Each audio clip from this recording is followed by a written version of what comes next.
Welcome everybody, and I am delighted to be able to present the very first Real Change Live, and it's part of the Real Change Portal, which is a project which has been set up by Leela Turner and myself to share stories and statistics and information of real change to the world, really. And we are actively collecting and sharing stories and statistics in a way that makes it easy for people to use. And one of the things that we've decided to do is Real Change Live, which is going to happen every 2 weeks. And it's going to be stories of real change from practitioners who have worked with Sydney Banks for at least 20, or learnt from Sydney Banks, I should say, and worked with the principals for at least 20 years. And they have a wealth of experience of seeing impossible things happen in areas where people have given up hope for real change. So that's really the subtext of this series. It's hope for real change. And these talks are going to talk about how that's possible, what's the understanding that's made that possible, and what's the impact in people's lives of having this understanding, this insight into how their minds work. So that's really the theme. We're going to record them, we're going to put them up as podcasts, and we're going to make them available on the Real Change Portal. Now, I'm hoping that my Leela partner Turner is here. She says I'm here. I've been here since the beginning. I just had to run and get my headphones. Hi. Okay. So Leela's here, and I have asked Leela to introduce why do we want Bill for our very first ever Real Change Live experience. What is it about Bill that we love, Leela? First of all, hi Elizabeth. Thank you for being such a driving force, and Bill, thank you for coming. Really generous of you to give your time. I don't know what time it is there, but really appreciate it. So I've known Bill for many years, but I didn't come across the principle, didn't get interested into the principles until the last sort of 5 more deeply, and kind of almost like I got to know him from scratch and started to hear him different in a very different way. And what I think is just, he has an invaluable contribution to the world, and it's not just the fact that he's worked as a clinical psychiatrist for many years. It's not just that he has experience and suffered from being very what would you call it, Bill? You were very depressed for many years, weren't depression. You? I would go in and out of it, but I would at times get almost immobilized. Yes. Yeah. So what really captured me about Bill is when he would talk about the brain and the biology and the relationship to a bigger mind in relationship to that had almost like a sort of childlike wonder and appreciation and neutrality that I just couldn't get over. That he wasn't frightened by biology, he wasn't frightened by diagnosis, and he wasn't running from diagnosis. And there was a way in which his appreciation of that kind of has kept him wondering and fascinated. Every time I see him, he's got, isn't it fascinating? I heard this amazing study, and it's like he stays interested. And in terms of, if you're interested in, psychiatry, psychology, biology, he's incredibly educated, but stays in the wonder of a small child playing in something that they're totally delighted by.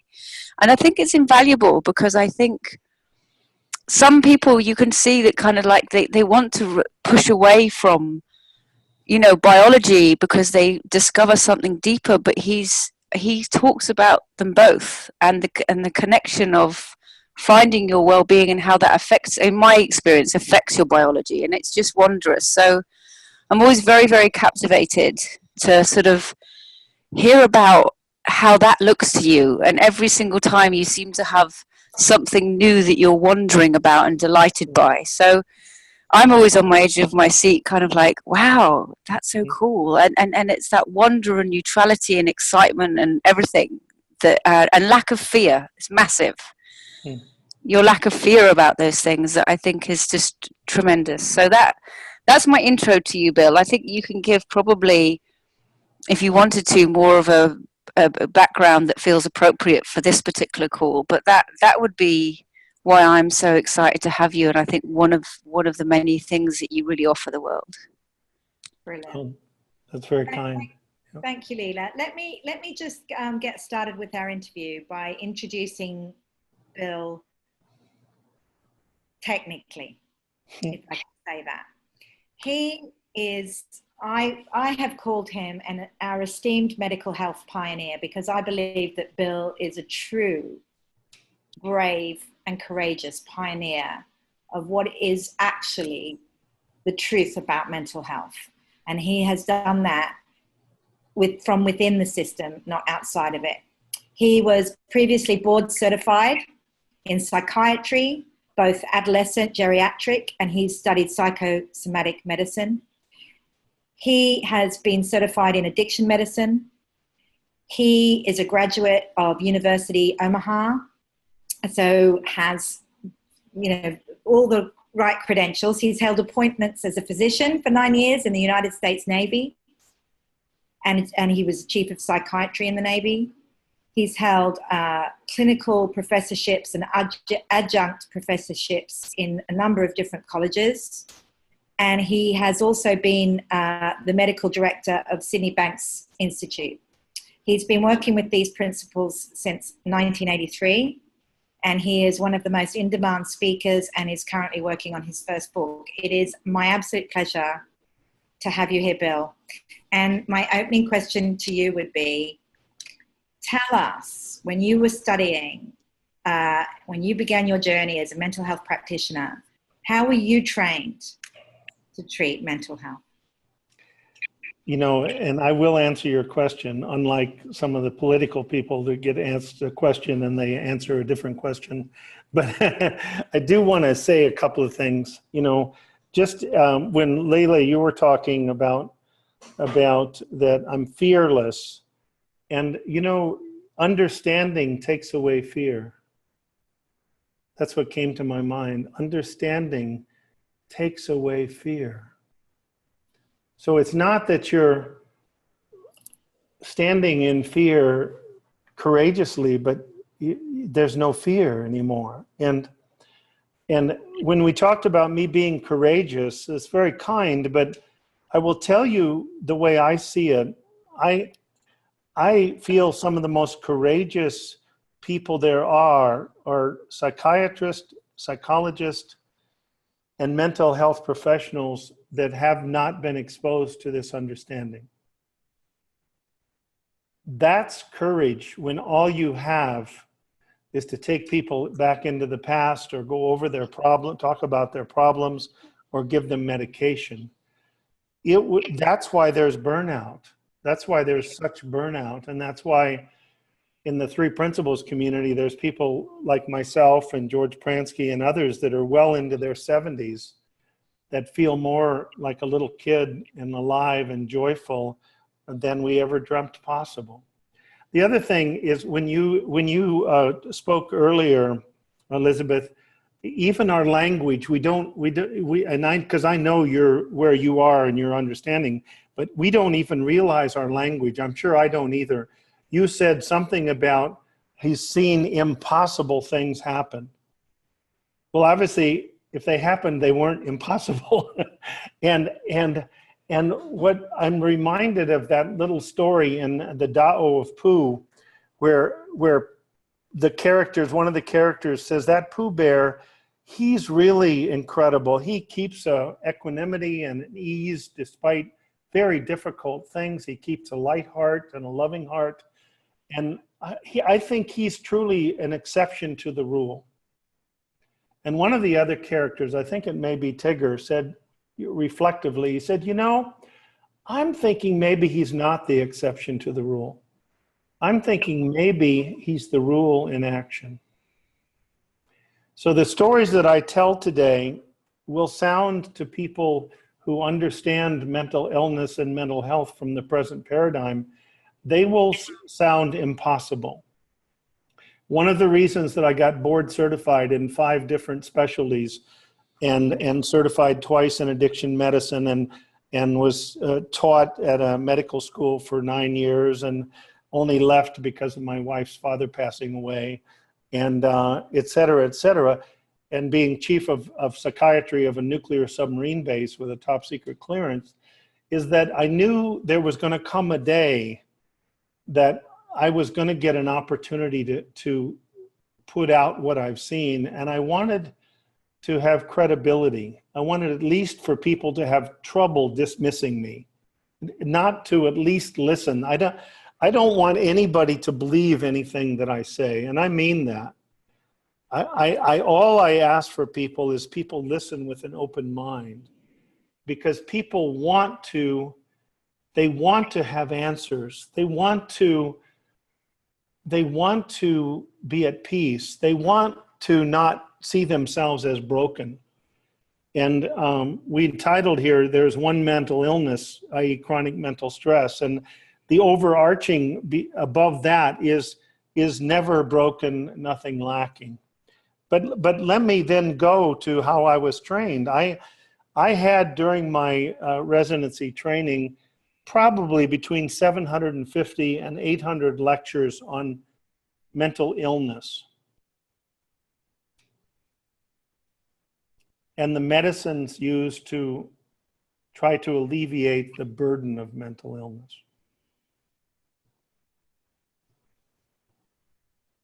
I had 0 lectures on mental health.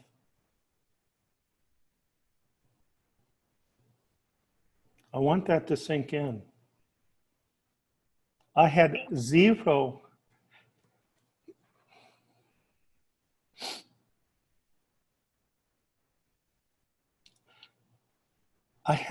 lectures on mental health. And yet when I finished my residency, and I got board certified in psychiatry before I later got board certified also in geriatric and adolescent and psychosomatic medicine, they called me a mental health professional. I was not a mental health professional. I was a mental illness professional. That would have been the true description of what I was.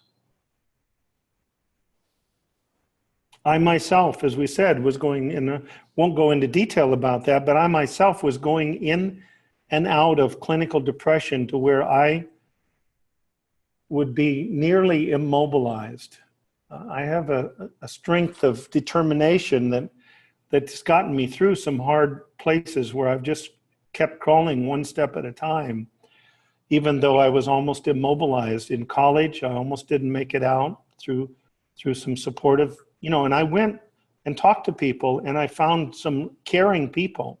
They didn't have the answers, but they were there walking with me, and I made it through college. I almost didn't make it out of medical school. I got to where I was almost non-functional. And for every day you're functioning at 15% in medical school, you get further and further behind. And I made it through. And I almost didn't make it out of my residency in psychiatry. And during the first 10 years of my marriage to my late wife, Sue, I can only wish that it would have been different, that I wouldn't have been struggling like I was, because I could have been a much more loving husband. But I'm grateful. I'm filled with gratitude in the present moment. And so that I was trained that people that are mentally ill are broken, that's something lacking, and that the best you can do is to try to give them some medication to counter their broken internal systems. That's what I was trained as. And how did that work out? Well, it didn't work out well. I mean, I didn't see people getting well. I saw me able to alleviate the pain at times. And I saw that sometimes what the medicines do, like our antidepressants or anti-anxiety or even our antipsychotic medicines or our mood stabilizers, what they try to do is they try to clean up the biochemical dysregulation that the person is innocently causing through the innocent misuse of this powerful gift of thought that we've all been given. It's a divine, what I'm going to call a divine gift that is given to us at birth, and we become thinking beings, and we experience life one thought at a time from the time we are born till the time we die. I kiddingly say that there was one time where I thought that I saw something other than a thought on the screen of my mind, but it was just a thought in disguise.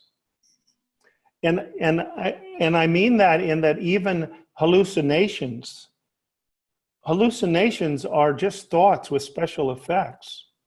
And I had so many people with the diagnosis of schizophrenia or other psychotic that came to see their hallucinations were really just thoughts with special effects.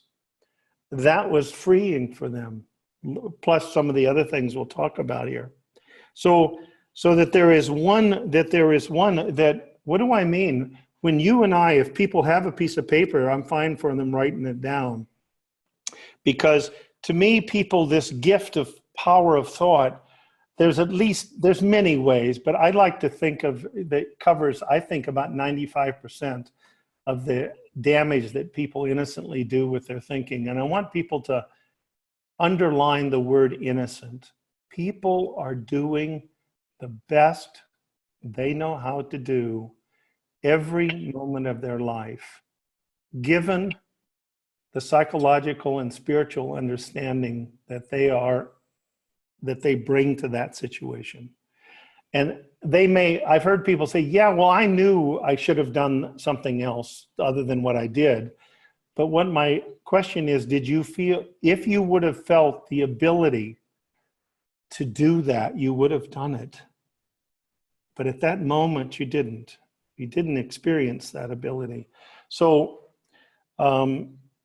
here's what happens. When I think of it, I used to spend approximately 6 to 9 hours a day dysregulating my chemistry. They have shown that as little and we won't go into detail today because of our time for another talk maybe, but they've shown that as little as 30 minutes with volunteers hooked up to PET scanners and fMRIs, 3 minutes, not 30, 3 minutes of upsetting thinking creates a biochemical dysregulation in the brain. For those people that have read Bruce Upton's, the cell biologist, Biology of Belief, which I would think would have been better titled Biology of Thought, he talks about that every thought that we have, this is a cell biologist, he's not a three principles per, every thought that we have either poisons all trillions of cells in our body, or nourishes them, or is neutral. If somebody asks you, what's the date today? And you have this is not an anniversary of anything bad, you say, well, today's the 12th of July, it's Wednesday.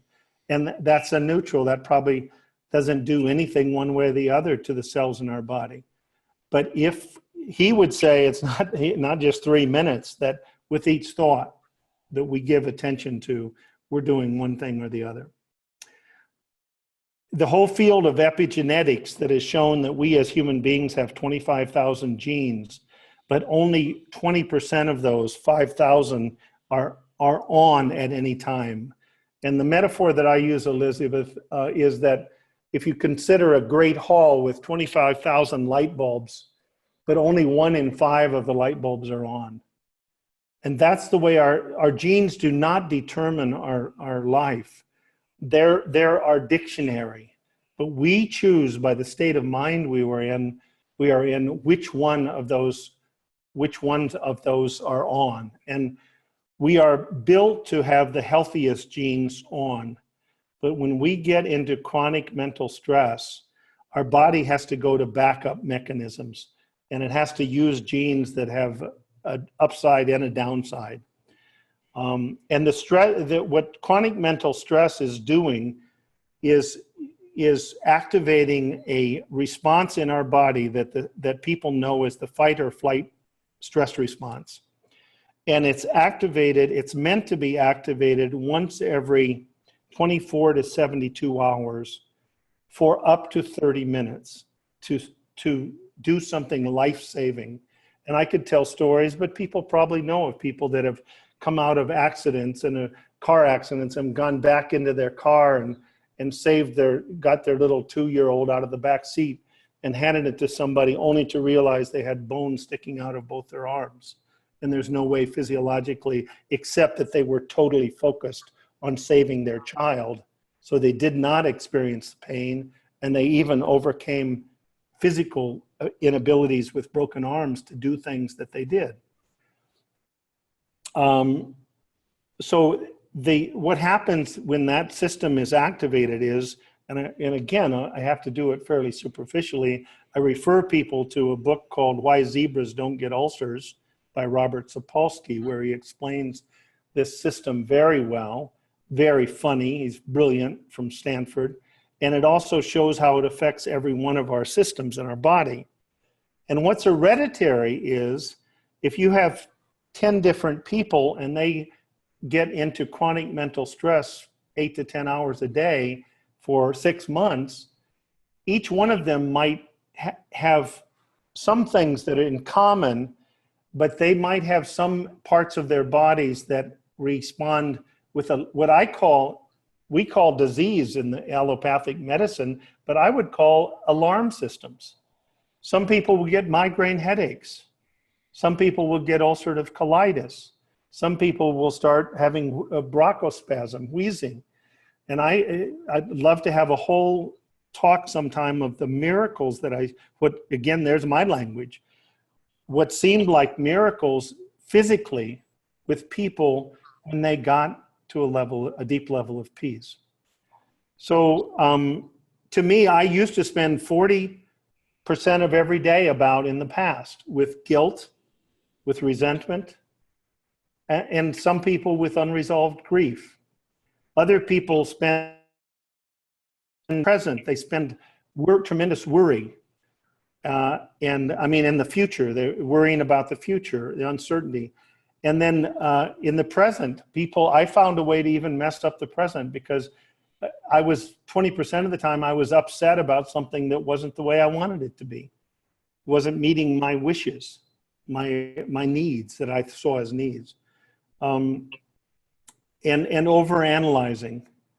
And we'll talk about these 3 principles that I know you have many places that you can refer to on your Real Change portal where people can find them more.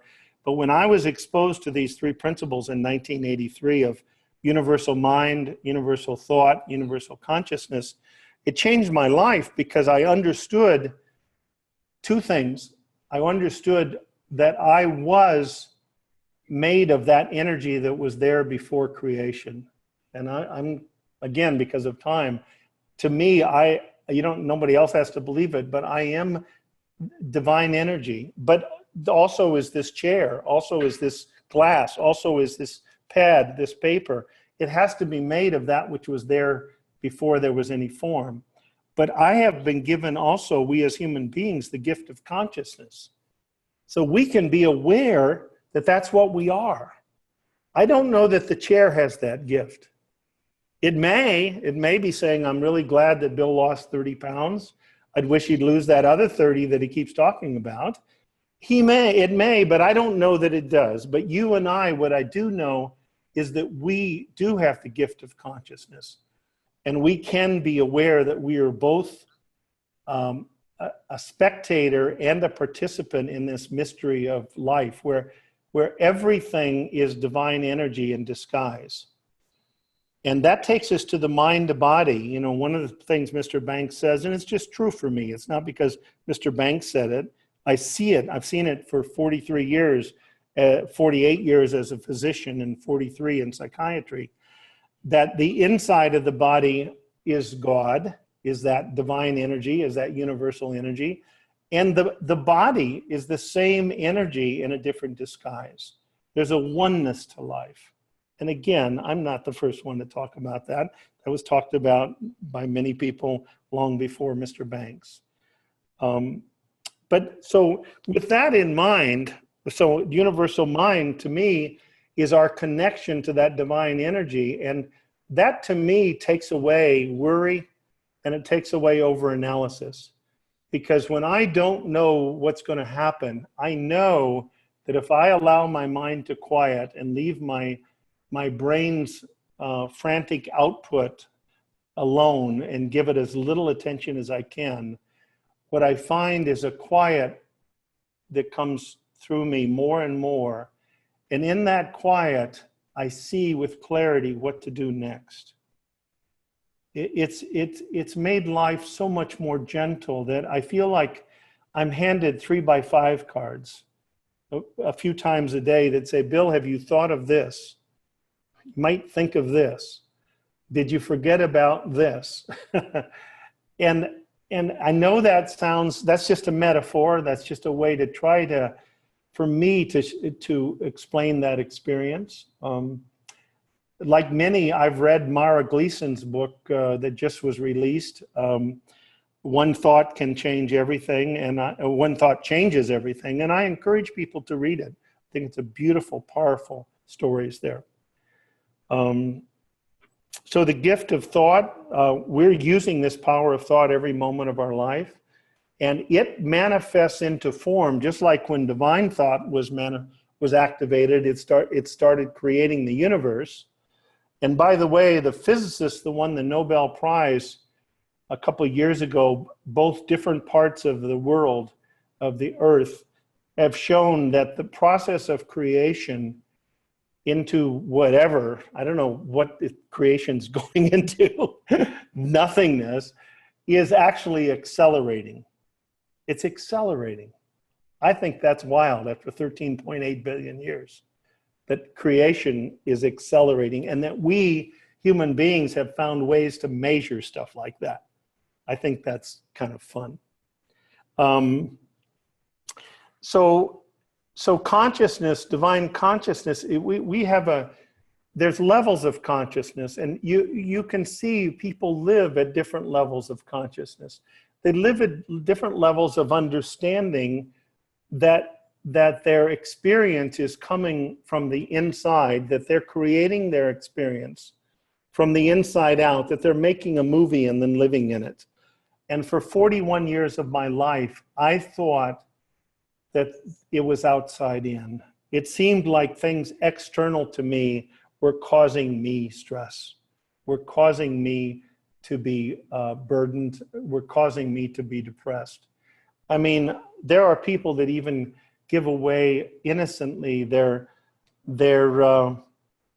good feelings if it's a cloudy day, or especially if there's two in a row, you know. And we can talk about that even about about somebody with seasonal affective disorder who for 9 years became severely depressed from November to April until he learned the principles or saw the principles. And his last, I forget how many now, probably 20 winters were better than his first 47 summers. So I don't know if that answers your question and whether you want to go to stories. Let's see, I can't hear you. You're muted, I think. Yes, it would be fantastic to go in the direction of stories now and to be able to hear you bring to life some of the people you've actually worked with and you've seen them transition into peace. So yeah.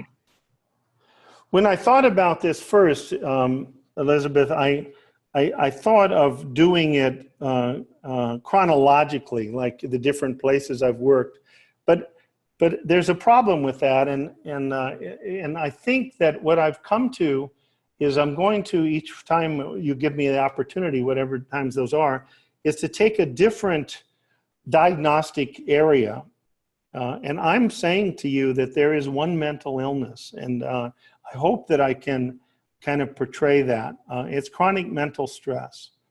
And so I thought, you know, it would be easier to maybe start with things like anxiety and depression, but I'm going to go right to the heart of things with people that have been diagnosed with schizophrenia. And I told the story that I'm going to tell right now. I told it at London. And a man actually raised his hand and said, "That's impossible. You're not telling the truth." Basically called me a liar. And there may be some people that have that reaction, and all I can tell you is that I have no interest at 75 years of age doing anything but telling the truth as I see it and as I know it. And I'll leave the rest to you. And I'll try to give the understanding that goes with it, that gives you an opportunity. And all I ask people is to be open to it. In 1983, shortly after sitting in an audience and listening to Mr. Banks, and if you can imagine this, it was April Fool's Day, and I'll be brief here, but it was April Fool's Day, 1983, and I had 26 and a half years of schooling and was a board-certified psychiatrist, and I was listening to a man who had a 9th grade education who had read 4 books in his life, and they were welding books. And within 10 minutes, I realized that me, who had been going in and out of clinical depression for 21 years, I realized that this man, Mr. Sidney Banks, had been allowed to see something that he knew thousands of times more about mental health than I did. And I'll leave it there. So there were no books at that time. There were no videotapes. There were audio tapes, and I don't know that I even had access to those initially.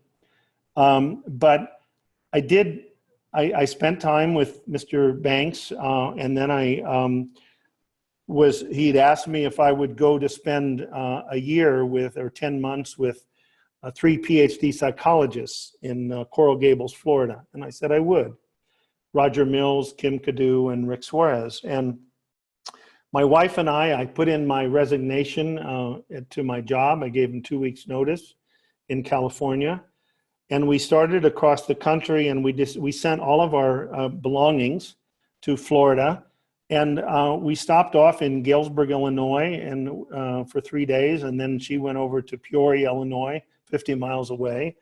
And the reason I say this is because we had such a profound change in our experience with our parents. We saw our parents for the first time through eyes of unconditional love, not in judgment. And it was so powerful for me, especially with my father. He told me stories those 3 days that I had never heard in my entire 41 years of living. And I know it was because he felt the love that I had for him that was unconditional. And my parents' parenting score went from 18% to 97.7. And nothing had changed in the past except my eyes. Because our feeling level, folks, comes out our eyeballs. It's just the way it works. And after 3 days, my wife, to make a long story short, because of the change that occurred in both of our lives with our parents, we decided to stay for a year. And I called and told Roger and Rick that I would be there, and Kim, I would be there in a year. And all of our belongings were in Coral Gables, Florida. And I got a job at a state hospital with 700 patients, 350 developmentally disabled and autism with those diagnoses, and 350 with chronic mental illness and acute mental illness diagnosis. And I was the only psychiatrist for those 700 patients. The doctors that were doing the medicines were family doctors that had been through courses on psychopharmacology. And I will make this as brief as I can without getting sped up. There was a psychologist there who we started talking, and he kept telling me that I was full of poop, we'll call it, because I told him that every human being had total mental health inside of them, but that for their thinking, and that no one could be broken, that this could not be scratched. It was spiritual, it was formless, but it was always there.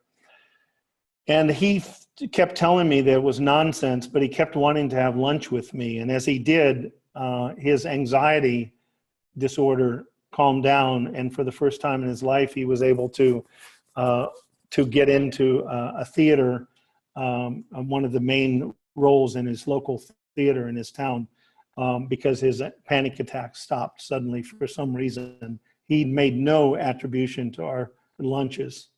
But then he asked me if I would sit in with him in this group, with a group that were diagnosed with chronic schizophrenia and had been there, on most of them, from 20 to 47 years.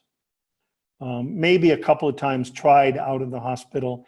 This was 1983, so this was before Clozaril, which helped some people get out for a while at least. But this was 1983. So I said I would. And so I'll go to the third session. It was a 75-minute session. There's about 20 people, myself and the psychologist. And there was a man that sat over to the left, and his name was Herb. And he sat with his chair kind of halfway in and half out, facing outside of the group. And he would spend the first two groups and half of the third group talking to voices that he was hearing. And somewhere during that third group, he heard something. And this is when I always kiddingly say, you wish that somebody was surreptitiously videotaping you or pointing or copying you, because he started laughing. And he started laughing, not just giggling, he started laughing from the belly. And if you've ever been, those people that are listening, ever been with somebody that starts laughing in that place, it's more contagious than any virus. You cannot not laugh, at least I can't. And before you knew it, we had all 22 people in the room, holding their stomachs, their eyes watering, saying, "Herb, stop it. Herb, what is so funny? Herb, please stop it."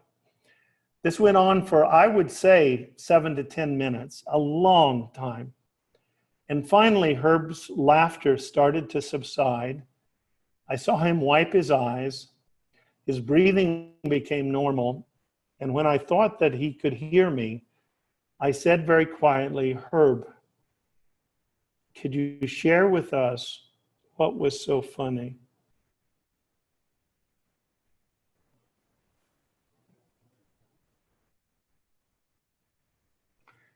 Herb took his chair. He turned it directly into the group for the first time. He met eyes with me, straight eyeball to eyeball. And he said the following, best as I remember. "Doctor, I just realized that I've been making myself crazy for 47 years with my own thinking.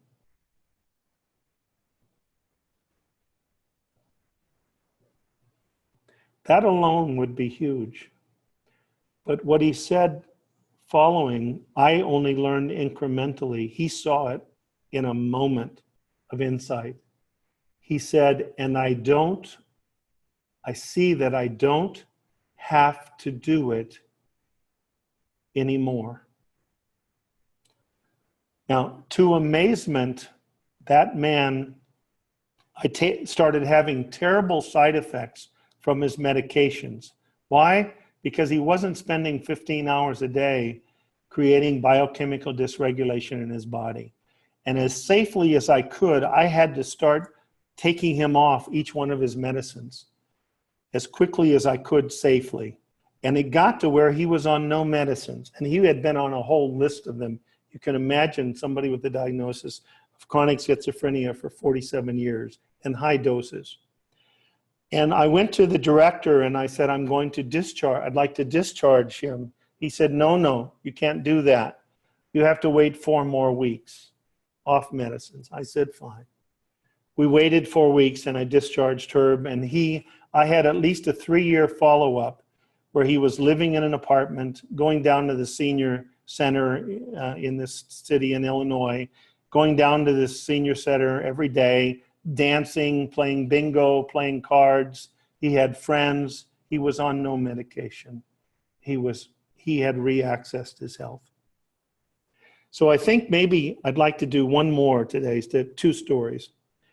The second, is that okay? I think, and I'm aware of the time, and I'll try to get through this one. fairly quickly because I want to leave time for questions.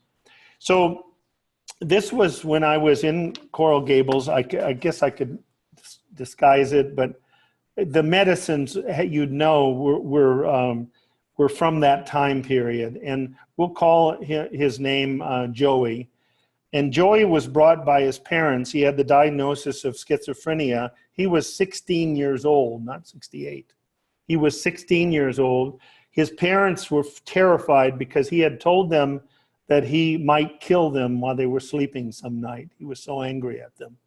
They were terrified, but they loved this boy.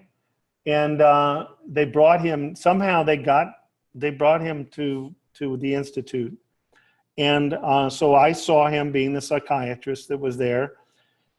And I'll obviously I can't give you that first 90 minutes in 90 minutes, but what happened in that first session I learned from, and maybe there'll be time for another story, I learned to involve the family more than I did. Because I met with them, and then I met with the young man, and he saw that his hallucinations didn't occur all the time. He didn't know when they occurred, but they occurred seemingly out of the blue. But I asked him what happened to his father when he got upset, and he said he eventually gets terrible stomach pains, and he has to take a whole bunch of stomach medicines. And his mother, if she got upset by the second or third day, if she held on to it, the upset, would get terrible migraines and have to be in a room with no light.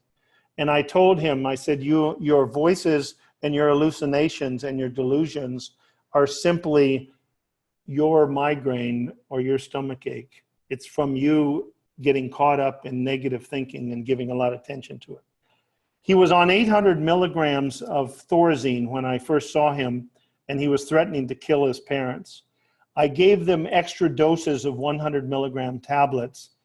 They came back in 2 weeks and they had not used any of the extra doses. In fact, now he had been sleeping 4 hours a night. He was now sleeping 12 hours a night and tired during the day. Because why? Because he was not dysregulating his chemistry. He had cut it down maybe 30, 40%. We lowered the medicines down to 600 at their request. They said, doctor, he needs less medicine. Same thing, I met with him.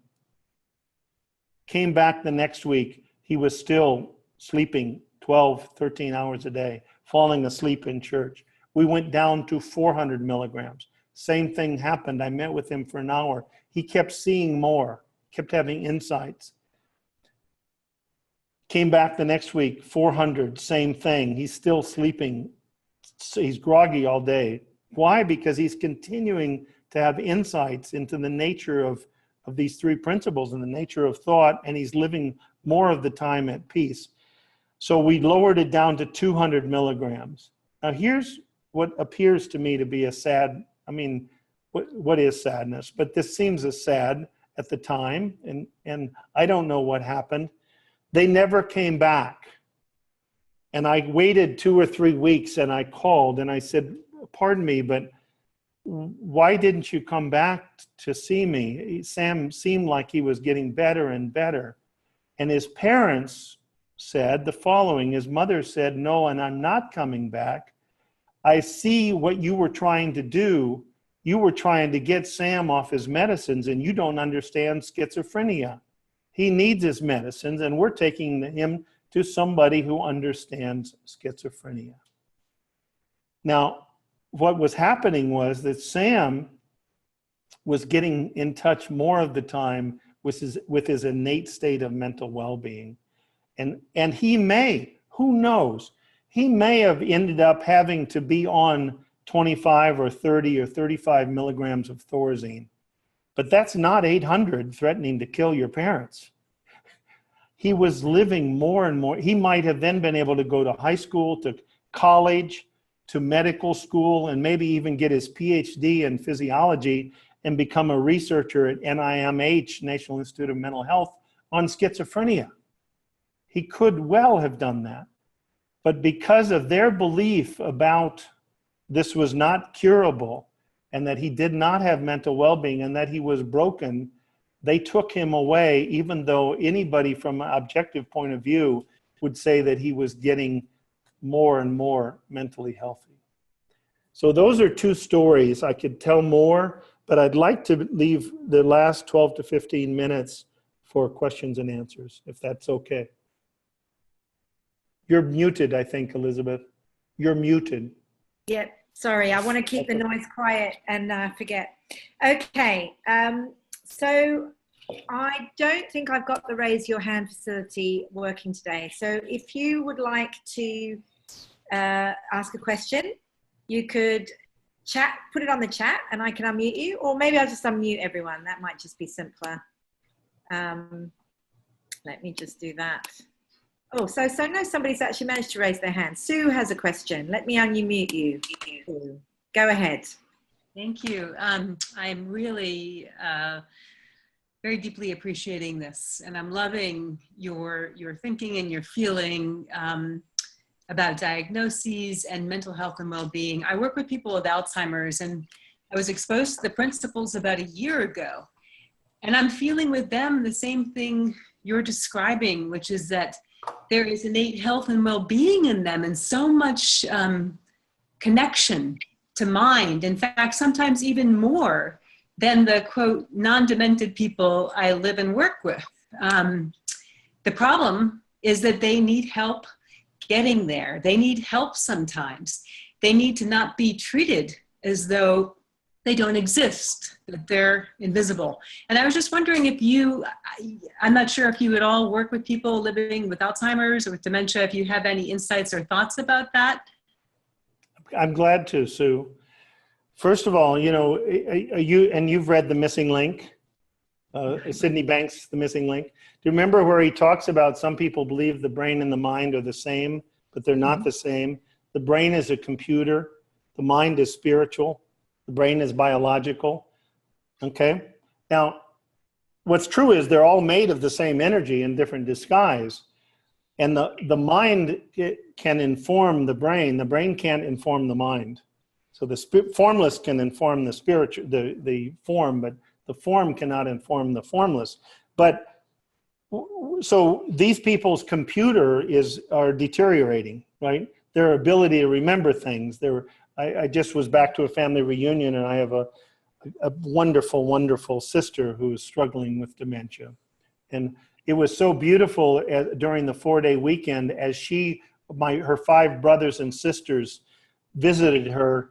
My brother-in-law said, I haven't seen her this way for a year, because that spirit got retouched, reawakened in her. And it was remarkable. And I'm always reminded of 2 cases that I'll say. The one was a man who had been very angry his whole life, and bitter and righteous and argumentative. And when he got Alzheimer's disease, his hallucinations were of the devil crashing through glass and frightening fire, frightening hallucinations. And he literally at 79 came within an eyelash of killing his wife of 52 years over an argument of selling land or not. And was actually put in prison with severe dementia, and I suspect died there. Now, contrast that with a friend of mine's mother who always had just a joyful, light, loving heart. And she got Alzheimer's disease, and her hallucinations, she hallucinated the Pillsbury Doughboy and giant flowers. Oh, those were her hallucinations. And she would play hide and seek with her husband when they'd be at a motel, and if he had it locked well, she'd slip out. And she'd play hide and seek with him. And one time he said to her, they'd been married probably almost 60 years. He said, Betty, he said, what is my name? And she looked at him and she went, you know that's not what's important. Wow. Wow. You know that's not what's important. So was her computer not working well? Absolutely. But her spirit, her connection to divine wisdom, what could have been said more beautifully than what she said? You know, that's not what's important. So I'm just echoing what you're saying. And all you can do, there's going to come a day when you're not going to be speaking in a vacuum. All you can do is to maybe share this with other people and do what you can do and be present and loving and share what you know. That's all we can do. Beautiful. Thank you. Is that helpful? Yeah. Thank you, Sue, and thank you, Bill. Diane's got a question. Diane, we'd love to. Hi, Bill. Nice to see you. I'm going to use myself as an example, but I do have clients that have chronic health issues as well. So this is helpful on many fronts. But the notion that chronic mental stress is creating a variety of health issues can sometimes be more disconcerting and create more thought storms relative to making things worse. Does that make sense? We can do anything with this power of thought, so we can hurt ourselves with it in many ways. Mm-hmm. Nobody can, like Sid says, we get a free will, which thoughts we pay attention to. Yeah. And at any level of understanding, people are going to do the best that they see to do. And can people take that as one more thing to stress themselves out about? Of course, they can. People, you know, people, like he says, we often lack the understanding to change our minds, even though we've been given a free will.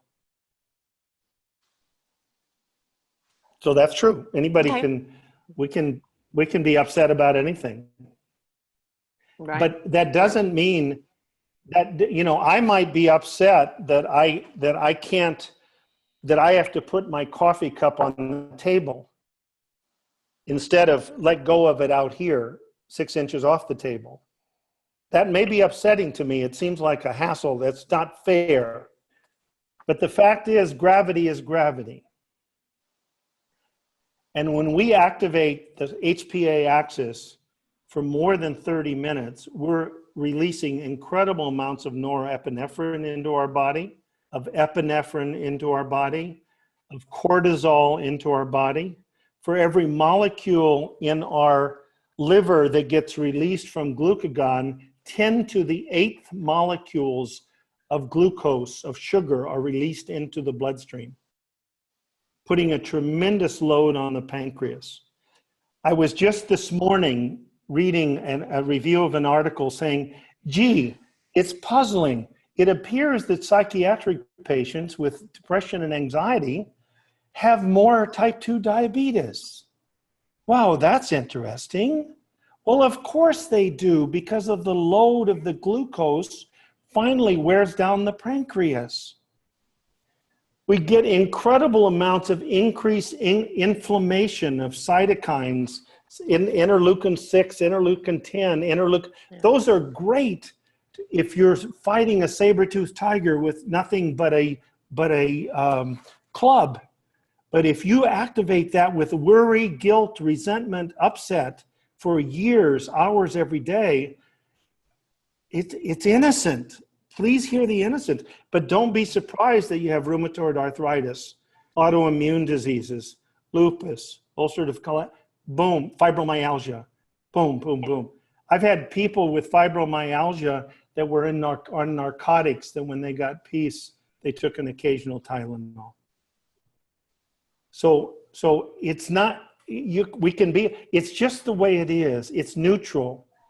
It's just, you know, it's like, I remember I've been asked to do a thing for Krista Campsell and Jane Tucker for their book on middle school students. They've got a curriculum and also teenagers. And, you know, don't you wish you learned this, Diane, in grade school? Yes. Oh, right. Yeah. But so they said, why are principles? They said it's not about you saying, oh, this is a great book, but they wanted me to write why principles were important to learn, to know.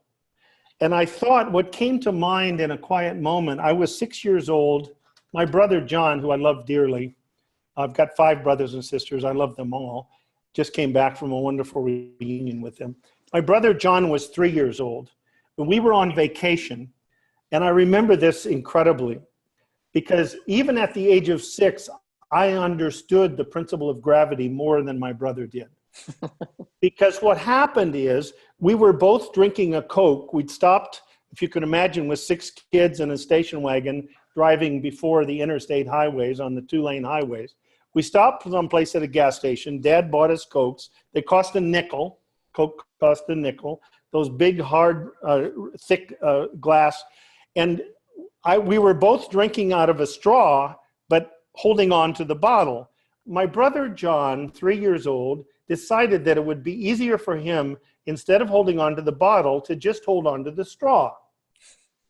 So he moved his hands from the bottle to the straw, and I can still see his eyes of horror and incredulousness. What the hell just happened when his Coke bottle went crashing to the floor, Coke glass all over, and he's looking like, what the hell just happened? Because he didn't understand the principle of gravity. So I can understand that people, I do not beat myself up for going through 20 years of clinical depression, but I know that I created it with what I was doing with God's gift of thought or divine thought, however you want to see it, Curly, Moe, or Larry. It came from somewhere. And it was innocent. If we see psychological innocence in ourselves and others, then resentment and guilt melt like a snowball in August. If we truly see psychological innocence. I don't know if that helps at all, but it's just the way it does. I just think the that way it is. There's a fine line between people understanding the principle of thought and being so concerned about the ramifications of their thinking on their health that they're then trying to tinker with the thinking, which isn't productive either. No, it's not about changing your thinking. It's about using your feeling level as an indication of whether or not to pay attention to your thinking. It's that simple. And some of you have probably heard me say this, and Beverly Williams is a good friend of mine. She's out in California, and if she hears this, I may not quote her exactly, but Beverly was and she's told this story. She was in a housing project that Dr. Roger Mills, and she had gone through, I think, 11 treatments for heroin addiction. And she didn't even have a GED. She now has a master's degree in her own consulting firm. But she was sitting in the back after she had started to learn the principles, and Dr. Mills was doing a thing, as Judy Sedgman were doing a thing together in the Bronx. And they had 500 people in the audience. Have you heard this story? No. 500 people in the audience, 250 from a big hospital that Judy Sedgman was consulting at, and 250 people from a housing project that Dr. Mills was. This is in the probably early 90s. And Judy and Roger are brilliant, and they're wonderful teachers. But that day, they got a little bit too cognitive, and people were scratching their heads. They went away from the spiritual. Okay, so by the way, Sid says if you don't see seeing the spiritual, that we're divine energy, is 1,000,000 times more powerful than seeing that your thinking creates your feeling. Yeah, 1,000,000 times more. But so Beverly's in the back. And she comes marching up from the back of the room, if you can imagine. Powerful black lady. She says, Dr. Mills, would you please sit down? Miss Sedgman, would you please sit down? She wasn't a doctor yet at the time. She is now. And she turned around to 500 people. And here's what she said, Diane. She said, listen, folks, this is not rocket science. Sometimes, putting out her right hand for those who are on the radio, sometimes you're in your right mind, and then putting out the left hand saying, and sometimes you're not in your right mind. And your right mind is your home, but you can think yourself away from it. Now, when you're there, if you want to get back home, it's really quite simple. Number one, when you're not there, you're not very smart. So keep your mouth shut. Number two, Keep your hands to yourself. Don't throw anything. Don't hit anything or anybody. And number 3, leave your thinking alone until you feel better. I'll say that again. Leave your thinking alone until you feel better. Don't try to do anything with it. Don't try to think positive. Don't try to get rid of it. Don't try to distract you. Just leave it the hell alone as best as you can. And 500 people said, boy, why didn't they tell us that?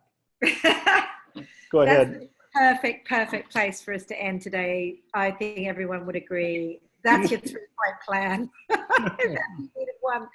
I cannot thank you enough, Bill. This is the beginning of at least 2 more, hopefully, a series. We're going to do 3 series of 3s. So we're going to cover lots of diagnoses. We're going to cover all your questions. Just contact me. I know autism is on people's radar, Bill, and we want to really talk about depression and anxiety. I think that's a great topic. I think we want to talk about bipolar illness will be another one, addiction. So we've got a lot to cover with Dr. Bill, as I like to call him, and we'll be doing more of these. So I'll keep you posted.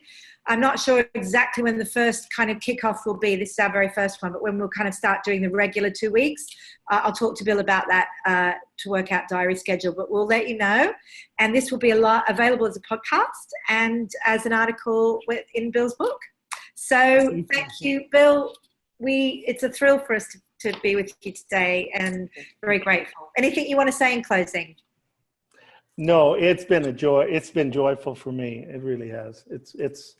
Yeah, I'm just grateful. Thank you. Thanks for giving me the opportunity to speak to people.